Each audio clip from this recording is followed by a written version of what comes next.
Hello friend, मेरी channel पे आप सबका स्वागत है। नमस्कार। हर हर महादेव। फ्रेंड, आज मैं शिव पुराण में शिव और सती का विवाह लेकर आई हूँ। दक्ष प्रजापति की कई पुत्रियां थी।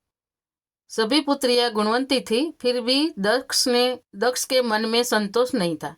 वे चाहते थे उनके घर में एक ऐसी पुत्री का जन्म हो जो सर्वशक्ति संपन्न हो एवं सर्व विजयिनी हो, जिसके कारण दक्ष एक ऐसी पुत्री के लिए तप करने लगे।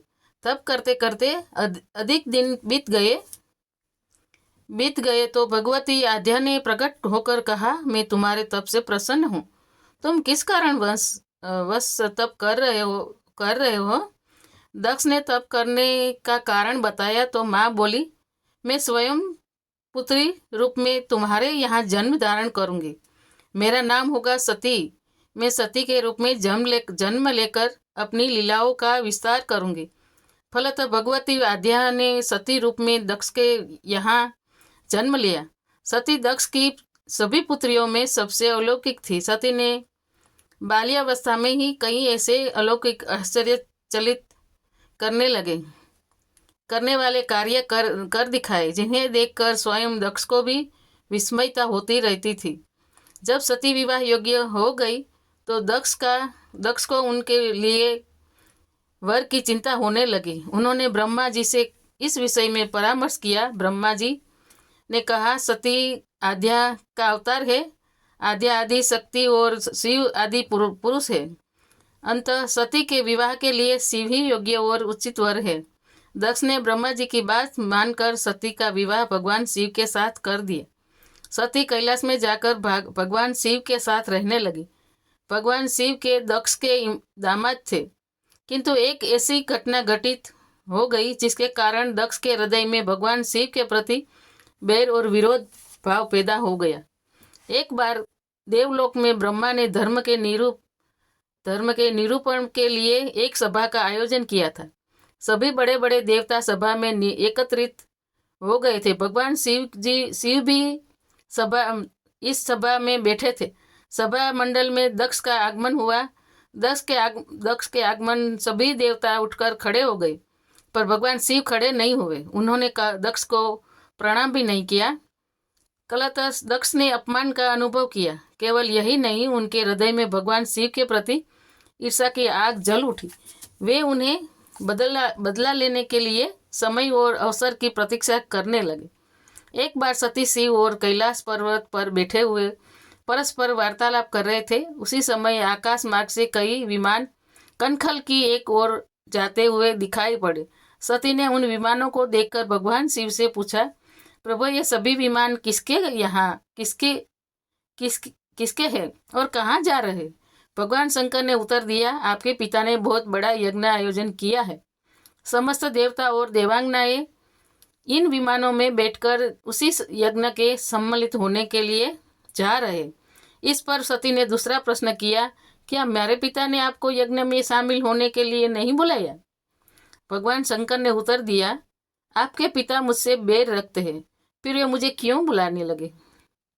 सती मन ही मन सोचने लगी, फिर बोली, यज्ञ के इस अवसर पर अवश्य मेरी सभी बहनें आएंगी। उनसे मिले हुए बहुत दिन हो गए। यदि आपकी अनुमति हो तो मैं भी अपने पिता के घर जाना चाहती हूँ। यज्ञ में सम्मिलित हो लूंगी और बहनों से भी मिलने का सुअवसर मिलेगा। भगवान शिव ने उत्तर दिया, इस समय वहां जाना उचित नहीं होगा। आपके पिता मुझसे जलते हैं, जो हो सकता है कि वे आपका भी अपमान करें। बिना बुलाए किसी के घर पर जाना उचित नहीं होता है। इस सती ने प्रश्न किया, क्या ऐसा क्यों? भगवान शिव ने उत्तर दिया, विवाहित लड़की की बिना बुलाए पिता के घर नहीं जाना चाहिए, क्योंकि विवाह हो जाने पर लड़की अपने पति की हो जाती है। पिता के घर से उसका संबंध टूट जाता है। लेकिन सती पिहर जाने के लिए हट करती रही। अपनी बात बर्बाद तो दोहरानी रही। उनकी इच्छा देखकर भगवान शिव ने पिहर जाने की अनुमति दे दी। उन्हें साथ अपना एक गण भी साथ में भेज दिया। उस गण का नाम वीरभद्र था। सती वीरभद्र के साथ अपने पिता के घर गई। घर में सती से किसी ने भी प्रेमपूर्ण वार्तालाप नहीं किया। दक्ष ने उन्हें देखकर कहा, तुम क्या यहाँ मेरा अपमान करने आई हो?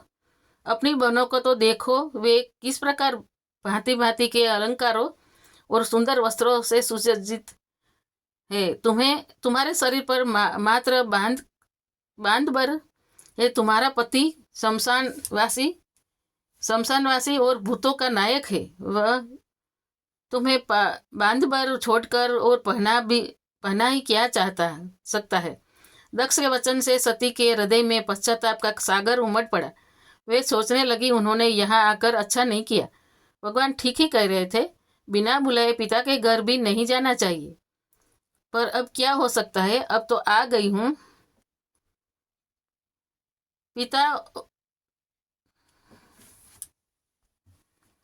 पिता के कटु और अपमानजनक शब्द सुनकर भी सती मौन रही।